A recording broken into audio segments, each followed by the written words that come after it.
Hello යාළුවනේ. ඔන්න අදත් මම DP කෝන් ස්කූල් වෙතින් ඔයාලා ළඟට ආවේ අලුත්ම අලුත් පාඩමක් අරගෙන. බලන්න මම අද ඔයාලට පොඩි දෙයක් කියලා දෙන්න යන්නේ. බලන්න මම මේ ක්‍රීඩා කරන ගේම් එක ගැන ඔයාලා අහලා තියෙනවද කියලා? මේ තමයි සුපර් මාරියෝ ක්‍රීඩාව. දැන් මේ ක්‍රීඩාව තරම් ප්‍රසිද්ධ නැති වුණාට එක්තරා කාලයක ඉතාමත් ජනප්‍රිය ක්‍රීඩාවක් වුණා. ජපානයේ නින්ටෙන්ඩෝ සමාගම විසින් මෙම ක්‍රීඩාව නිෂ්පාදනය කරනවා. මේ ක්‍රීඩාව නිර්මාණය වෙලා තියෙන්නේ ලස්සන කතාවක් පදනම් කරගෙන. මාරියෝ කියන්නේ ඉතාලි ජනනල කාර්මිකයෙක්. මෙයාට යාළුවෙක් ඉන්නවා ලුයිගි කියලා.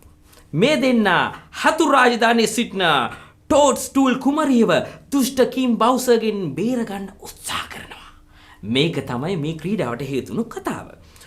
ආදායම් වාර්තා තබමින් ලෝකේ පුරාම මේ ක්‍රීඩාව ජනප්‍රිය වුණා. ඉතින් අපි යන්නේ අද මේ ක්‍රීඩාව කෝඩින් යොදාගෙන නිර්මාණය කරන්න. මුලින්ම start project button එක ක්ලික් කරන්න.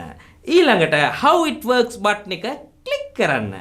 දැන් ජංගම දුරකථනය භාවිතා කරන කෙනෙක් නම් rotation on කරලා දුරකථනය තිරස්ව තියාගන්න. දැන් remix button එක ක්ලික් කරන්න.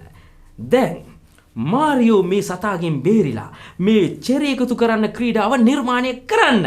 මේ සතාගේ ටච් වුණොත් ගේම් ඕවර් කියලා ඩිස්ප්ලේ වෙන්න අවශ්‍ය වෙනවා. පහළ තියෙන වීඩියෝ බලලා උදව් ගන්නත් පුළුවන්. මතක් කරලා හදපු නිර්මාණය මට බලන්න 0.76 812 52 44 දුරකථන අංකයට WhatsApp කරන්න. ආපහු දවසක DP කෝන් ස්කූල් එක හම්බෙමු. දිගටම රැඳිලා ඉන්න.